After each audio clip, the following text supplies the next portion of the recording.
Hi అండి, అందరికి నమస్కారం. ఎలా ఉన్నారు? బాగున్నారా? మేమైతే బాగున్నాం. అందరూ బాగుండాలని శ్రీ మల్లికార్జున స్వామిని అయితే వేడుకుందాం. ప్రస్తుతానికి వచ్చేసి ఎక్కడున్నామంటే సిద్దిపేట జిల్లా కొమరవెల్లి మండలంలో ఉన్న శ్రీ మల్లికార్జున స్వామి దేవస్థానానికి అయితే వచ్చాము. ఈ ఆలయం అయితే సిద్దిపేట జిల్లా నుండి మన కొమరవెల్లికి 24 కిలోమీటర్ల దూరంలో ఉంటుంది. హైదరాబాద్ నుండి అయితే 86 కిలోమీటర్లు ఉంటుంది. ఇప్పుడు ఇది హైవేనండి. ఇటు హైదరాబాద్ నుండి ఇటు కరీంనగర్ వెళ్ళే హైవేపై మనకు స్వామివారి కమం కనబడుతుంది. ఇక్కడ నుండి మనం ఆటోలో వెళ్ళాలి. సిద్దిపేట నుండి కూడా కొమరవెల్లి యాదగిరిగుట్టకు బస్సు ఉంటుంది. ఆ బస్సు ఇలాగే వెళ్తుంది. కాకపోతే అది ఎప్పుడో రోజు 2 టైమ్స్ 3 టైమ్స్ మాత్రమే ఉంటుంది. ఈ ఆలయానికి రావాలనుకునే వారైతే ఇక్కడ వెహికల్లో రావచ్చు. అలాగే హైదరాబాద్ నుండి కరీంనగర్ వెళ్ళే రూట్లో వెళ్ళి ఇక్కడ దిగితే లోపలికి ఒక్కరికి 20 రూపీస్ తీసుకుంటారండి ఒక్కరికి. ఇక్కడ స్వామివారి గురించి ఆలయ చరిత్ర గురించి అయితే మనం ముందుకు వెళ్ళాక తెలుసుకుందాం. స్వామివారు అయితే ఇక్కడ ఆ పరమేశ్వరుడు మనకు శ్రీ మల్లికార్జున స్వామిగా కోర్కలో వెలిసిన స్వామిగా మనకి ఇక్కడ దర్శనం ఇస్తాడండి. ఆ స్వామి గురించి మనం ముందు వెళ్ళాక తెలుసుకుందాం పదండి. నేను ఇప్పుడు హైదరాబాదు హైవే దగ్గర మాట్లాడాను కదండి. అక్కడ నుండి మనకు కొమరవెల్లి 30 రూపీస్ తీసుకున్నారు ఒకరికి. మేమైతే ఆటోలో కొమరవెల్లి అయితే చేరుకున్నాము. ఇప్పుడైతే ఆ స్వామివారి దర్శనానికి అయితే వెళ్తున్నామండి. ఇప్పుడు మీరు చూస్తున్నారు కదా, ఇప్పుడు మనం వెళ్ళేది ఆలయానికి దారి అండి.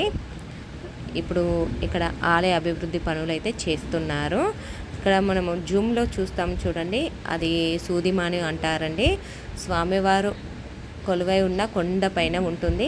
ఇక్కడ స్వామివారి దర్శనం తర్వాత ఇక్కడ సూదిమాను దర్శనం కూడా చాలామంది భక్తులు చేసుకుంటారు. అయితే పూర్వము ఇక్కడ కుమారస్వామి అనే ఒక గొర్రెల కాపరి అయితే గొర్రెలను కాచుకుంటూ ఇక్కడ కొండపైకి వెళ్ళారట. అప్పుడు స్వామివారు అయితే అతనికి కనిపించారట. అలా రోజు ఆ గొర్రెల పాలతో ఆ స్వామివారికి అయితే అభిషేకం చేసేవారట. అలా కొంతకాలం తర్వాత స్వామివారు ఒకరోజు కనిపించలేదట అండి. కనిపించకపోయేసరికి ఆ గొర్రెల కాపరి అయితే పుట్టమన్నుతో స్వామివారు ఎలా కనిపించారో అదే రూపంలో ఇక్కడ స్వామివారిని అయితే పుట్టమన్నుతో తయారు చేశారు. ఇప్పుడు మనం దర్శించుకునే విగ్రహం అదేనండి, పుట్టమన్నుతో చేసిన విగ్రహం. 500 సంవత్సరాల క్రితం నాటిది. అయితే అప్పటి నుండి ఇప్పుడు మనకు స్వామివారు విగ్రహ రూపంలో అయితే దర్శనమిస్తూ ఉంటారు. ఇప్పుడు ప్రధాన గోపురం అండి, ఆలయ గోపురం మనం చూస్తున్నది. ఇక్కడ చూస్తున్నారు కదా, చాలామంది భక్తులు అయితే వచ్చారు స్వామివారి దర్శనానికి. ఇక్కడ బంతిపూల మాలలు అయితే స్వామివారికి చాలా ఇష్టం అండి.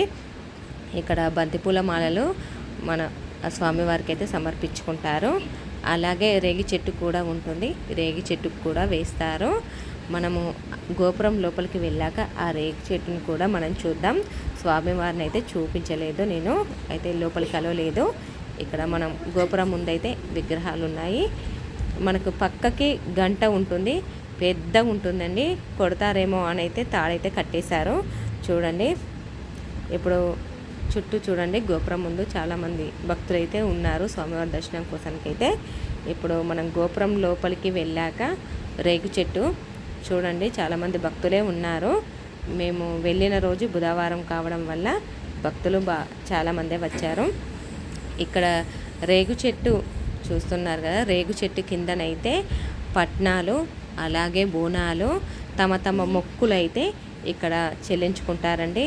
చూశారు కదా, బంతిపూల మాలలు అయితే ఇలా విసిరేస్తారు చెట్టుపైకి. అలాగే వాళ్ళ కోరికల కోసం కూడా తీర్చుకోవడం కోసం ముడుపులు కూడా కడతారు. ఇక్కడైతే పట్నాలు వేస్తున్నారు, ఇప్పుడు స్టార్ట్ అవుతున్నాయండి. ఇక్కడ బోనాలు కూడా చేస్తున్నారు. స్వామివారి దర్శనం అయితే సంపూర్ణంగా జరిగిందండి. మాకు లోపలికైతే సెల్లలో లేదు, అందుకే స్వామివారిని అయితే చూపించలేకపోయాను. మనం ఆలయం నుండి బయటికి దర్శనం చేసుకుని ఇట్లా వచ్చామన్నట్టు. మనకు కొంచెం ముందుకు వచ్చాక ఇటు దారి ఉంటుంది. ఆ దారిలో అయితే ఒక ప్రత్యేకమైనది ఉంటుంది అండి. అది చాలామందికి తెలియదు. వచ్చిన భక్తులు స్వామివారి దర్శనం చేసుకునే వెళ్తారు. అదేంటో మనం ముందుకు వెళ్ళాక తెలుసుకుందాం కదండి.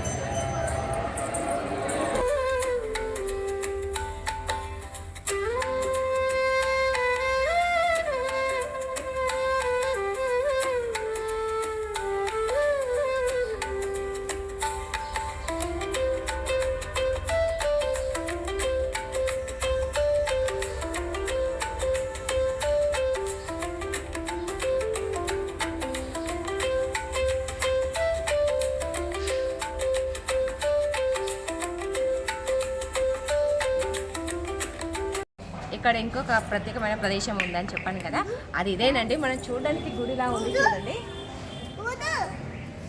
కానీ గుడి కాదు. ఆ పరమేశ్వరుడు మనకు శ్రీ మల్లికార్జున స్వామివారి రూపంలో ఈ రథాన్ని నడిపారన్నమాట. రాతి చక్రాలు చూడండి, స్వామివారు 500 సంవత్సరాల క్రితం నడిపిన రథం ఇది. నిజంగా ఎన్ని జన్మల అదృష్టం మనం ఈ దర్శన భాగ్యం. చూడండి, 4 దిక్కుల 4 రాతి చక్రాలు ఉంటాయి. స్వామివారు ఇక్కడ ఒక కాలు పెట్టి అక్కడ ఒక కాలు పెట్టారటండి. మనం ప్రధాన ఆలయం ఉంది కదా, అక్కడ ఒక కాలు పెట్టారట. కాలు పెట్టి అక్కడ బండ సర్కల్ అయితే స్వామివారు వెలిచారు. అది ఆదివారం రోజున. స్వామివారు బుధవారం తండ్రి యాదవరెడ్డి, తల్లి నీలమాంబ దేవి వీళ్ళకైతే బుధవారం రోజున జన్మించారట. అందుకే ఇక్కడ కొమరవెల్లిలో బుధవారం ఆదివారం చాలా మంది భక్తులు వస్తూ ఉంటారు స్వామివారి దర్శనానికి. నిజంగా ఆ కొమరవెల్లి స్వామి అయితే కొంగు బంగారంగా అందరిండ్లలో చాలా కొలువు తీరాడు. చాలా మందికి తెలుసు, మన తెలుగు రాష్ట్రాల్లో ఉన్న భక్తులకి. చూద్దామండి ఇక్కడ చుట్టూ. ఇప్పుడైతే రథం చూద్దాం పూర్తిగా మనం. ఇక్కడ ఇంకోటి చెట్టు, ఇక్కడ చెట్టు ఉంది కదా, ఇక్కడ చెట్టు త్వరలో చిన్న శివలింగం అయితే ఉంటుందండి. ఇక్కడ చూడండి ఉంది, చిన్నగా ఉంటుంది. అది మరి పెట్టారా మనకు పూర్తిగా అయితే తెలియదు, అక్కడ లోపల క్లియర్గా కనిపించట్లేదు.